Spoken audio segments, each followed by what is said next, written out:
Hello everyone. তো এই এপিসোডের শুরুতে আমরা দেখি নেক্সট ডে ইউজিন রেডি হয়ে বেড়ানোর জন্য যাচ্ছিল, বাট তার সামনে আবারও লিও চলে আসে। আর যাকে ইউজিন বলে, তোমার প্রবলেমটা কি? সবসময় বেড়ালের মতো আমার রাস্তা কেন কাটো তুমি? বাট তাকে লিও এখানে বলে যে আমি তোমার একটা কথা জানানোর জন্য এসেছি, যে নিং তোমার জন্য তার জীবনও দিতে রাজি আছে। তুমি কি তার সত্যটা জানো? তার পাস্টের এক গার্লফ্রেন্ডের ব্যাপারে, যার নাম জিয়াং ছিল। যখন সে অ্যাব্রোডে স্টাডি করতে গিয়েছিল, তখন সেই মেয়েটির সাথে তার আলাপ হয়। তার জন্য সে শুধু মুড এক করে দিত। তার পেছনে সে এত পাগল ছিল।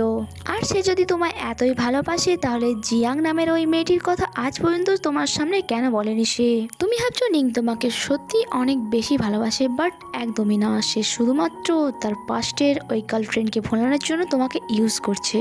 আর এটা বলে সে সেখান দিয়ে চলে যায়। আর তার এই কথা ইউজিনকে চিন্তায় ফেলে দিয়েছিল। এরপর আমরা ইউজিন আর নিংকে দেখি তারা এক স্কুলে গিয়েছিল। অ্যাকচুয়ালি নিং এই স্কুল থেকেই পড়াশোনা করেছিল। আর এখানে ইউজিন বলে যে এই দিনটাও আমাকে দেখতে হবে, এখন তুমি আমায় বেড়াতে নিয়ে যাবে বলে স্কুলে নিয়ে চলে এলে। অন্যদিকে আমরা ম্যানেজারকে দেখি যে অনেক বেশি রেগে গিয়েছিল। আর সে নিজের থেকেই বলছিল যে আমার বস আমাকে এখানে ফাঁসিয়ে কাজে নিজের ডেটে চলে গেল। আমিও ডিমান্ড করবো যাতে আমার স্যালারি বাড়ানো হোক, কারণ আমি ম্যানেজার, বসের কাজ করার দায়িত্ব আমার নয়। আর অন্যদিকে ইউজিন আর নিং স্কুলের পাশ থেকে যখন হেঁটে হেঁটে যাচ্ছিল, তাদের পাশ দিয়ে এক কাপল যায়। আর যাদেরকে দেখে ইউজিনের আবার মনে পড়ে যায়। আর সে নিজেকে আটকে রাখতে পারে। তাকে ডাইরেক্ট জিজ্ঞাসা করে যে জিয়াংকের সাথে তোমার কি সম্পর্ক ছিল। যা শুনে নিং তার কাছে জানতে চায় যে জিয়াংকের নামে তুমি কি করে জানলে। ইউজিন বলে এটা ম্যাটার করে না যে আমি কি করে জানলাম, আমি ভালো করে বুঝতে পারছি যে তুমি আমাকে ভালোবাসো না, শুধুমাত্র নিজের পাস্টকে ভুলানোর জন্য আমাকে ইউজ করছো। আর যা শোনার পর নিংকের মাথা খারাপ হয়ে যায়। অ্যান্ড সে ইউজিন তুলে একটি রুমে নিয়ে যায়। আর তাকে বলে যে দেখো, যাদেরকে আমার পছন্দ নয় তাদেরকে আমি একদমই ভাও দিই না।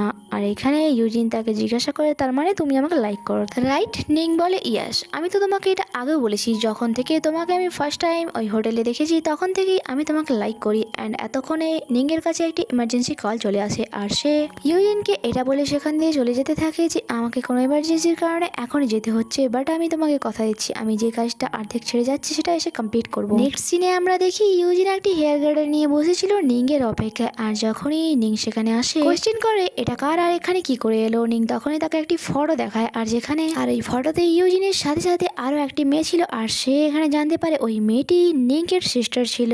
আর সেভাবে তার মানে আমি ওই দিন নিংয়ের সিস্টারের হেল্প করেছিলাম। আর নিং এখানে বলে সত্যি পৃথিবী গোল, দেখো আবারও এই গার্ডারটি ঘুরে ফিরে তার মালিকের কাছে চলে এলো। আর আমরা জানতে পারি যে এই গার্ডারটি নিংয়ের সিস্টারের কাছে কি করে এলো। অ্যাকচুয়ালি সে ক্যান্সার পেশেন্টদের হেয়ার ডোনেট করতো। আর এভাবেই সে নিংকের সিস্টারকেও হেয়ার ডোনেট করেছিল, কারণ তার সিস্টার ক্যান্সার রোগে ভুগছিল। এরপর আমরা বাসায় ইউজিনকে ওই গার্ডারটা নিয়েই খেলতে দেখি। যখন সেখানে ম্যানেজার আসে, তার হাতে ওই গার্ডারটা থেকে অবাক হয়ে যায় অ্যান্ড বলে এখন মিস, যতই আপনি আমার বসের গার্লফ্রেন্ড হোক না কেন, বাট এই গার্ডারে হাত দেওয়ার অধিকার এখনো কারোর হয়নি। আর যা শুনে তো ইউজিন সেটাকে নিয়ে আরো টানাটানি করতে থাকে। আর যা দেখি ম্যানেজার ভয়ে চেঁচিয়ে ওঠে। তখন সেখানে নিং পৌঁছয় আর তাকে জানায় গোল্ডাউন এই গার্ডারটির মালিক ইউজিনই। নেক্সট সিনে আমরা ইউজিনকে এক ব্রিজের পাশে দেখি, যেখানে তাকে নিং ডেকেছিল। বাট নিং সেখানে আসে, সেই জন্য সে তাকে কল করে বলে তোমার জন্যই আমি এখানে এসেছি, তুমি আমায় ডেকেছিলে সেই জন্যই এসেছি, বাট তোমারই এখন কোনো পাত্তা নেই। আর নিং তাকে উত্তর দেয় আমি তো সেখানেই আছি, তুমি কোথায়? বাট এখানে ইউজিন বলে যে আমি জানি তুমি মিথ্যে কথা বলছো, তুমি কোম্পানিতে আছো, কারণ আমি এখানে পৌঁছে গিয়েছি বাট তোমাকে দেখতেই পাচ্ছি না। আর যখনই সে পিছন ঘুরে তাকায়, এখানে এক ব্রিজের উপরে দেখে নিং তাকে অনেক স্টাইলে প্রপোজ করছিল। এতক্ষণে সেখানে নিংকে চলে আসে। সেখানে নিংকো রিং নিয়ে চলে আসে। আর যাকে দেখে তো ইউজিন অনেক বেশি ইমোশনাল হয়ে যায়। আর সে ভাবে যে সব সময় কিভাবে নিং তাকে সাপোর্ট করেছে, যে কোনো সিচুয়েশন থেকে দেখে বাঁচিয়েছে।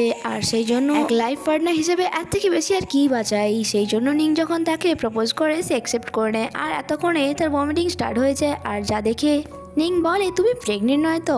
ইউজিন বলে তোর পাগল, আমি আজ একটু বেশি খাবার খেয়ে নিয়েছি, তার কারণে আমার ভমিটিং হচ্ছে। এরপর তারা দুজনেই হ্যাক করে। আর এখানে এই ড্রামাটির হ্যাপি এন্ডিং হয়ে দেখা হচ্ছে অন্য কোনো একটি ড্রামাতে। আবারও টাটা।